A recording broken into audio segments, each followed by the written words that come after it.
surprising thing you learned after so many years as an innovation consultant?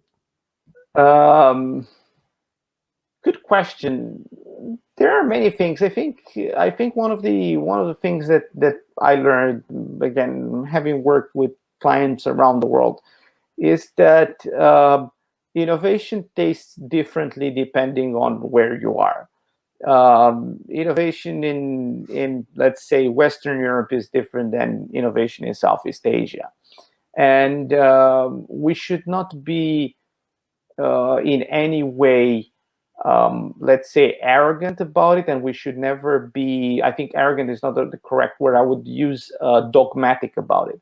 I don't think we should come in and say all innovations need to look like this, because then we're going to end up with saying that anything that's outside San Francisco is not innovation, and that's not true. I think there's actually a lot of cool places, a lot of great companies, startups, even startups, right, that are probably way more innovative outside San Francisco than the ones in San Francisco.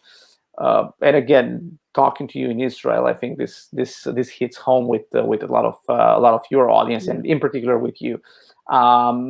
I think this is one of the most interesting things I've learned. I try to take more of a, let's say, humble take on what is innovation, and accept it as it is. Try to understand what is the goal that you want to achieve with innovation, and accept the fact that company A, startup B, company C, they all have different goals and different objectives, right? There's a lot of innovation happening in the defense space.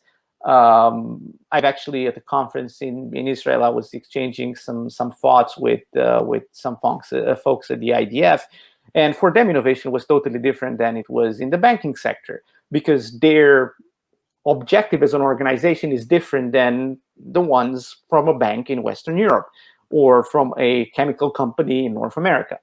And we should not never come in and say, "Oh, you guys at IDF, you should do exactly what this chemical company in the US is doing," or the other way around.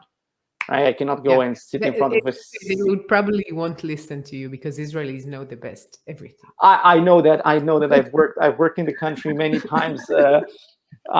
But that's another surprising thing I learned in innovation, is work with folks in Israel. I would say that even there is a spectrum, and I think that ladies, women in Israel are way easier to work with than men. Men Yeah. know it all. Women, you can work with them, you can find common ground, we can move together, we can learn from each other. With men, it's more like I learn from them, pretty much. Yeah. There is a very funny story. I tell it like I think I told it so many times since I heard it from one of my interviewee. And he told me that there was this PISA test testing the results of kids in math. And it's like worldwide, taking the test. And Israel is like not that good in math in general. So we don't have any like qualifications for our talents. We're not that good in math. But one of these tests, I don't know if it's usual or not, but they ask how sure you are with the results. And then Israelis came first. And so the kid, so you don't need the credentials. You just need to be sure about what you're saying. So it's so Israeli to be sure. Yeah, Um, yeah, yeah. I know. I've yeah. been I've been there. I've been there a couple of times. That was. I wouldn't list that any. I wouldn't list that under. As I said, new things I learned innovation wise. That's more cultural shocks, I would say. Shock. That's a good word.